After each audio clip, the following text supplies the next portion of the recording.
আমি আপনাদেরকে একজন সফল ব্যক্তি সম্পর্কে বলতেছি। জুলাইবিস রাদিয়াল্লাহু আনহু ছিলেন কালো মানুষ। কেমন?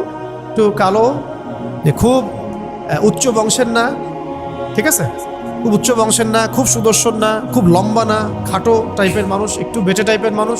টাকা পয়সা একদমই নাই, একদমই টাকা পয়সা নাই, বংশমর্যাদা এইসব দিক থেকে তাকে আন্ডার স্টিমেট করা হয় আর কি। এমনকি ফিজিক্যাল স্ট্রাকচারও তারা আমাদের অনেকের মধ্যে সুদর্শন। তার অবস্থা কেমন? নবী সাল্লাল্লাহু আলাইহি ওয়াসাল্লামের সাহাবীরা অন্য হাদিস থেকে বলেছেন যে নবী সাল্লাল্লাহু আলাইহি ওয়াসাল্লাম মসজিদে যেতেন, মদিনায় মসজিদ নববীতে যেতেন, রাস্তার পাশে তিনি পড়ে থাকতেন। ধরেন আমরা মসজিদে হেঁটে আসতেছি, রাস্তার পাশে একজন বসে আছেন, গায়ের জামা কাপড় খুব একটা উন্নত না, ছেঁড়া, তাসবিহ নিয়ে জিকির করতেছেন। আপনি কি খুব ফোকাস করবেন তার দিকে? করবেন না। কিন্তু মানুষ তার দিকে ফোকাস করে না খুব একটা, যাওয়া আসা করে, সে পড়ে থাকে। কেউ খাবার দিলে খায়, না দিলে খায় না। এইভাবেই তার দিন যাচ্ছে। কোথাকার ঘটনা এটা? মদিনায়, হিজরতের পরের ঘটনা। সাহাবীর নাম জুলাইবিস রাদিয়াল্লাহু আনহু। খুব উচ্চ বংশের না, অর্থবিত্ত নাই। বারবার বলছি, আমি রিপিট করতেছি কেন? বিকজ এটা আপনাদের সাথে অনেক অনেক মানে সাইকোলজিক্যালি মিলবে বিষয়টা অনেকের সাথে, এবং এটা আমাদের খুব ভালো করে জানাও দরকার আছে। একদিন নবী সাল্লাল্লাহু আলাইহি ওয়াসাল্লাম তাকে বললেন যাওয়ার সময়, হে জুলাইবিস, তুমি কি বিয়ে করবা? প্রশ্নটা কি? খুব মজার আলোচনা না এটা আমাদের কাছে, অনেকের কাছেই। হে জুলাইবিস, তুমি কি বিয়ে করবা না? প্রশ্নটা এরকম ছিল, হে জুলাইবিস, তুমি কি বিয়ে করবা না? উনি তো আকাশ থেকে পড়লেন, ইয়া রাসূলুল্লাহ, আমাকে কে বিয়ে করবে? আমার না আছে চেহারা সুরত, না আছে আমার বংশমর্যাদা, না অর্থবিত্ত, আমি কিভাবে বিয়ে করবো? কে মেয়ে দিবে আমাকে? কে আমাকে মেয়ে দিবে?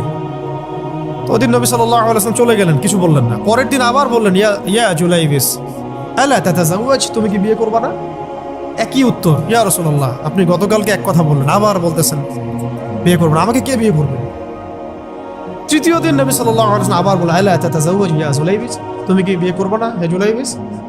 তিনি এবার বলছেন, আপনি কি আমার সাথে রসিকতা করতেছেন? আমাকে কে বিয়ে করবে?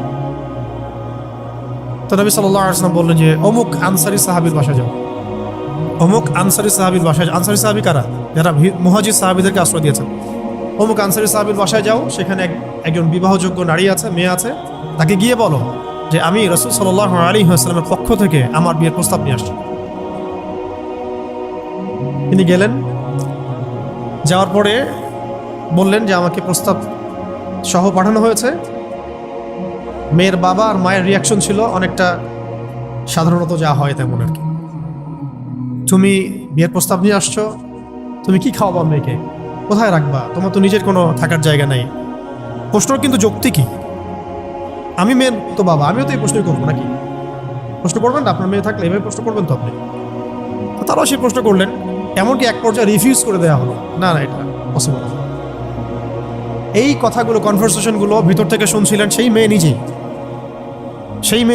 আনসারী সাহাবী, মদিনার আনসারী মেয়ে। মদিনার আনসারী মেয়েরা কিন্তু অনেক সুদর্শন তৎকালীন সময়কার, উচ্চ বংশের, সুদর্শন, খুবই ইলেমওয়ালা হতেন তারা, হিপস ক্ষমতা খুব থাকতো, খুবই জজবাওয়ালা, মানে জিহাদের মাঠে একদম যুদ্ধ করেছেন তারা, একদম নবী সাল্লাল্লাহু আলাইহি ওয়াসাল্লামের আশেপাশে ছিলেন। উহুদের সময় একজন আনসারী সাহাবী ছিলেন, মহিলা সাহাবী, উম্মে আমারা তীর ছুঁড়েছেন নবী সাল্লাল্লাহু আলাইহি ওয়াসাল্লামের পাশে। তো ওনারা কিন্তু খুবই গায়রতওয়ালা মানুষ।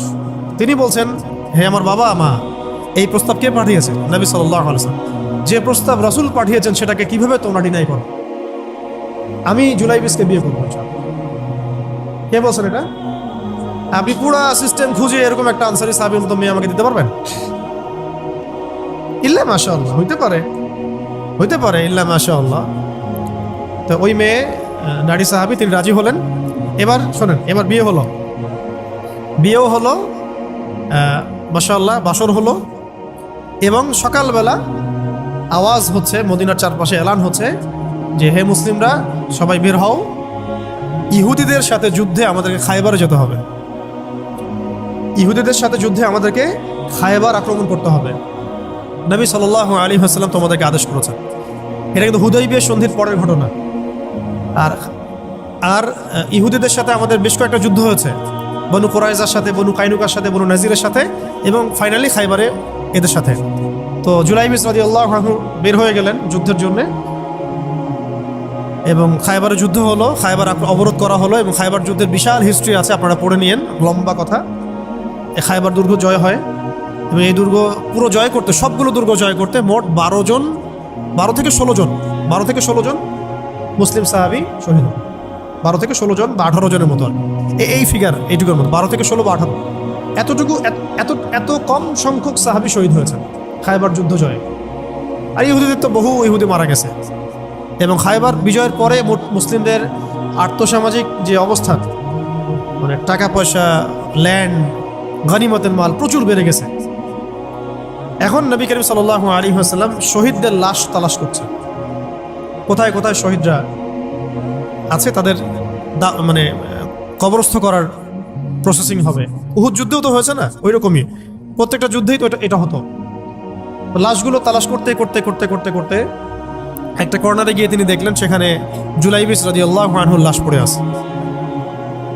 কার? জুলাইবিস রাদিয়াল্লাহু আনহুর লাশ পড়ে আছে, যার ব্যাপারে আমি গল্পটা বলছি আর কি।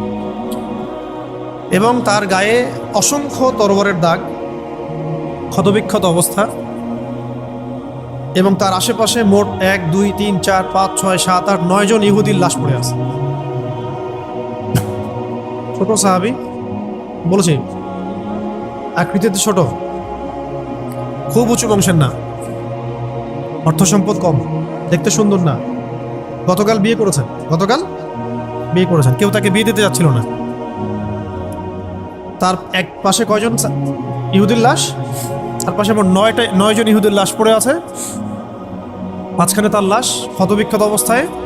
এই অংশটুকু আপনারা পড়ে নিয়েন, পড়লে আরো ভালো ফিল করবেন, একা একা পড়লে আরো ভালো ফিল করবেন। নবী সাল্লাল্লাহু আলাইহি ওয়াসাল্লাম নিজে তার কাছে গেলেন। হাদিসের মধ্যে আসছে, সিরাতের কিতাবের মধ্যে আসছে, নবী সাল্লাল্লাহু আলাইহি ওয়াসাল্লাম নিজে তার কাছে গেলেন। যাওয়ার পরে তার যে মাথা, সেই মাথার পাশে নবী সাল্লাল্লাহু আলাইহি ওয়াসাল্লাম বসলেন। বসার পরে নিজের হাতে জুলাইবিস রাদিয়াল্লাহু আনহুর চেহারা থেকে এরকম করে ধুলাবালিগুলো সরানো, নবী সাল্লাল্লাহু আলাইহি ওয়াসাল্লাম তার গা থেকে রক্তগুলো আমাদের নবী সাল্লাল্লাহু আলাইহি ওয়াসাল্লাম মুছলেন, আদর করলেন, চুলগুলো ঝাড়লেন। দৃশ্যটা চিন্তা করেন, তার চুলগুলো তিনি ঝাড়তেছেন, চেহারা থেকে রক্তগুলো মুছতেছেন। কে? নবী সাল্লাল্লাহু আলাইহি ওয়াসাল্লাম তার চেহারা ধুলাবালিগুলো মুছতেছেন। নিজের এই পায়ের মধ্যে, উরুর মধ্যে তার মাথাটাকে নিয়ে এসে রাখলেন নবী সাল্লাল্লাহু আলাইহি ওয়াসাল্লাম। রাখার পর এইভাবে আদর করতেছেন। আর এরপর উপরের দিকে তাকালেন, তার জন্য তো দোয়া করলেন, উপরের দিকে তাকালেন, তাকে চোখ নামায় নিলেন। সাহাবা কেরাম তো আশেপাশে আছেন অনেকেই, বললেন যে ইয়া রাসূলুল্লাহ, আপনি এমনটা কেন করলেন, চোখ নামায় নিলেন কেন? তখন তিনি বললেন যে আমি দেখলাম যে জান্নাতের হুরদের মধ্যে অসংখ্য হুর ছুটে আসতেছে, কে জুলাইবিসকে আগে বরণ করবে তার জন্য।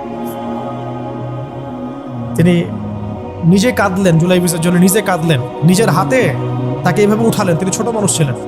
এরপর 2 হাত দিয়ে তাকে উঠালেন, উঠায় নিজের হাতে তাকে দাফন করলেন। দাফন করার পর তিনি বললেন, ইয়া জুলাইবিস, হে জুলাইবিস, আনতা মিন্নি ওয়া আনা মিনক, তুমি আমার অংশ, আমি তোমার। হে জুলাইবিস, তুমি আমার, আমি তোমার। হে জুলাইবিস, তুমি আমার, আমি তোমার। এই কথাটা বললেন কে? নবী সাল্লাল্লাহু আলাইহি ওয়াসাল্লাম। কারণ আপনাদেরকে আমি সাফল্যের মানদণ্ড কিভাবে বোঝাবো, এর বাইরে কোনো ভাষা নেই আমার কাছে। সাফল্য বলতে কি বোঝান? এই সিস্টেম সাফল্য বলতে কি বোঝায়? এই ওয়ার্ল্ড অর্ডারটা সাফল্য বলতে কি বোঝায়? এই বস্তুবাদী জগৎটা আমাদেরকে সাফল্য বলতে আসলে কি বোঝায়? সাফল্য বলতে বোঝাচ্ছে ইমান। সাফল্য হলো ইমান, বিশুদ্ধ আকীদা, বিশুদ্ধ আমল, আল্লাহর আনুগত্য, রাসূলের আনুগত্য, দুনিয়ার জীবনে মুসাফিরের মতো থাকা, যতটুকু প্রয়োজন ততটুকু সন্তুষ্ট থাকা, একজন নেককার স্ত্রী, সুসন্তান সন্ততি, আদর্শ একটা পরিবার, হালাল একটা রিজিক, বাস। ইসলামের জন্য দাওয়াত, তাবলীগ, মেহনত, দিন প্রতিষ্ঠার চেষ্টা, প্রয়োজন জিহাদ, প্রয়োজন শাহাদাত। আর কি আছে সাফল্য বলতে? এরকম সাহাবী একজন নয়, কিন্তু এক একজন সাহাবী সম্পর্কে এক একটা করে কথা বলা যাবে। হানজালা রাদিয়াল্লাহু আনহুর নাম শুনছেন? হানজালা রাদিয়াল্লাহু আনহু, তিনিও বিয়ে করেছেন একদিন। তার পরের দিন সকালে উহুদের যুদ্ধে গিয়েছেন। 70টা আঘাত সহ্য করেছেন, বলা হচ্ছে কিতাবের মধ্যে 70-80টা আঘাত তার দেহে ছিল। শহীদ হয়েছেন। উহুদ যুদ্ধে যখন সাহাবীদেরকে দাফন করা হচ্ছে, তখন তিনি নবী সাল্লাল্লাহু আলাইহি ওয়াসাল্লাম দেখলেন হানজালা রাদিয়াল্লাহু আনহুর লাশটা ভেসে আছে, বাতাসে ভেসে আছে, এবং লাশ থেকে পানি ঝরতেছে। সাহাবীরা জিজ্ঞাসা করলেন, ইয়া রাসূলুল্লাহ, এটা কেমন, এটা কিভাবে